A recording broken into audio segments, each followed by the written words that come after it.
Hi, everybody. This is Dr. Hayden, and I'm going to start reading to you one of my favorite books. It's by C.S. Lewis, and it's called The Lion, the Witch, and the Wardrobe. I'm going to skip past the introduction a bit and the table of contents and just go right into the story. So, Chapter 1 Lucy looks into a wardrobe. Once there were 4 children whose names were Peter, Susan, Edmund, and Lucy. This story is about something that happened to them when they were swept away from London during the war because of the air raids. They were sent to the house of an old professor who lived in the heart of the country, 10 miles from the nearest railway station and 2 miles from the nearest post office. He had no wife, and he lived in a very large house with a housekeeper named Miss Marcia and 3 servants. Their names were Ivy, Margaret, and Betty, but they did not come into the story much. He himself was a very old man with shaggy white hair which grew over most of his face as well as on his head, and they liked him almost at once. But on the first evening, when he came out to meet them at the front door, he was so odd-looking that Lucy, who was the youngest, was a little afraid of him, and Edmund, who was the next to youngest, wanted to laugh and had to keep on pretending he was blowing his nose to hide it. As soon as they had said good night to the professor and gone upstairs on the first night, the boys came into the girls' room and they all talked it over. "We've fallen on our feet, and no mistake," said Peter. "This is going to be perfectly splendid. That old chap will let us do anything we like." "I think he's an old dear," said Susan. "Oh, come off it," said Edward, who was tired and pretending not to be tired, which always made him bad-tempered. "Don't go on talking like that." "Like what?" said Susan. "And anyway, it's time you were in bed." "Trying to talk like mother," said Edmund. "And who are you to say when I'm to go to bed? Go to bed yourself." "Hadn't we all better go to bed?" said Lucy. "There's sure to be a row in the if we're heard talking here. Sorry." "No, there won't," said Peter. "I tell you this, in this sort of house, where no one's going to mind what we do. Anyway, they won't hear us. It's about 10 minutes' walk from here down to the dining room, and any almost of stairs and passages in between." "What's that noise?" said Lucy suddenly. It was a far larger house than she'd ever been in before, and the thought of all those long passages and rows of doors leading into empty rooms was beginning to make her feel a little creepy.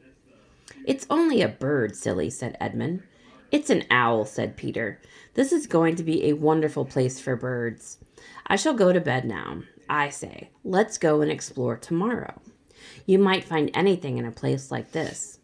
Did you see those mountains as we came along? And the woods? There might be eagles. There might be stags. There'll be hawks." "Badgers," said Lucy. "Foxes," said Edmund. "Rabbits," said Susan. But when next morning came, there was a steady rain falling, so thick that when you looked out the window, you could see neither the mountains nor the woods, nor even the streams in the garden. "Well, of course it would be raining," said Edmund. They had just finished their breakfast with the professor and were upstairs in the room he had set apart for them, a long, low room with 2 windows looking out in one direction and 2 in another. "Do go grumbling, Ed," said Susan. 10 to 1, it'll clear up in an hour or so, and in the meantime, we're pretty well off. There's a wireless and lots of books." "Not for me," said Peter. "I'm going to explore the house." Everyone agreed to this, and that was how the adventures began. It was the sort of house that you never seemed to come to the end of, and it was full of unexpected places. The first few doors they tried led only to spare bedrooms, as everyone had expected they would. But soon they came to a very long room full of pictures, and there they found a suit of armor. And after that was a room all hung with green, with a harp in one corner. And then came 3 steps down and 5 steps up, and then a kind of little stair upstairs hall, and a door that led out onto a balcony. And then a whole series of rooms that led into each other and were lined with books. Many of them very old books, and some bigger than a Bible in a church. And shortly after that, they looked into a room that was quite empty except for one big wardrobe, the sort that has a looking glass in the door. There was nothing else in the room at all except a dead blue bottle on the windowsill. Nothing there, said Peter, and they all trooped out again, all except for Lucy. She stayed behind because she thought it was worthwhile trying the door of the wardrobe, even though she felt almost sure that it would be locked. To her surprise, it opened quite easily, and 2 mothballs dropped out. Looking into the inside, she saw several coats hanging up, mostly long fur coats.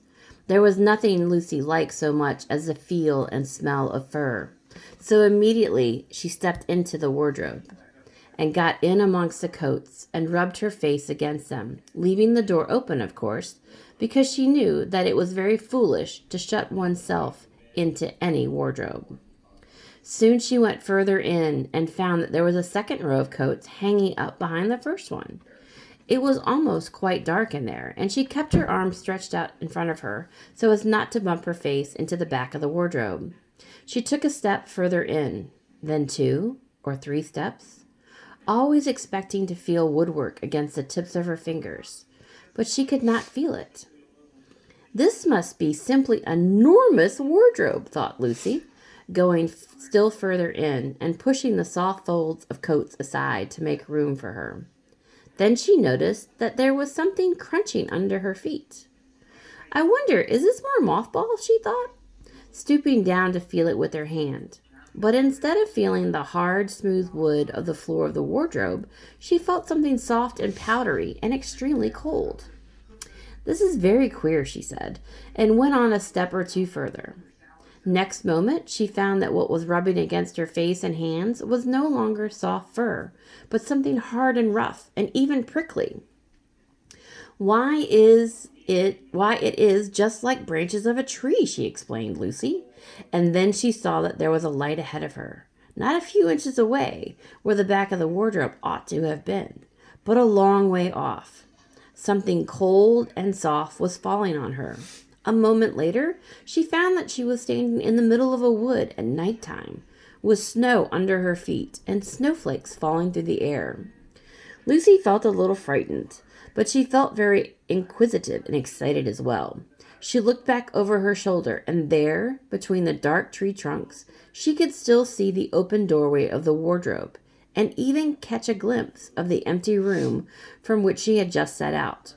She had, of course, left the door open, for she knew that it was a very silly thing to shut oneself off into a wardrobe. It seemed to be still daylight there. I can always go back if anything goes wrong, thought Lucy. She began to walk forward, crunch, crunch, over the snow and through the wood toward the other light. In about 10 minutes she reached it and found it was a lamppost. As she stood looking at it, wondering why there was a lamppost in the middle of a wood, she wondered what to do next. She heard pitter-patter of feet coming towards her, and soon after that a very strange person stepped out from among the trees into the light of the lamppost. He was only a little taller than Lucy herself, and he carried over his head an umbrella, white with snow. From the waist upward he was like a man, but his legs were shaped like that of a goat's. The hair on them was glossy black, and instead of feet he had goat's hooves. He also had a tail, but Lucy did not notice that at first, because it was neatly caught up under his arm that held the umbrella so as to keep it from trailing in the snow. He had a red woolen muffler around his neck, and his skin was rather reddish too. He had a strange but pleasant little face, with a short pointed beard and curly hair, and out of the hair stuck 2 horns, one on each side of his forehead. One of his hands, as I have said, held the umbrella. In the other, he carried several brown paper parcels. What with the parcels and the snow, it looked like he had just been doing his Christmas shopping. He was a fawn, and when he saw Lucy, he gave such a shout of surprise that he dropped all his parcels. "Goodness gracious me!" exclaimed the fawn. And that ends chapter 1.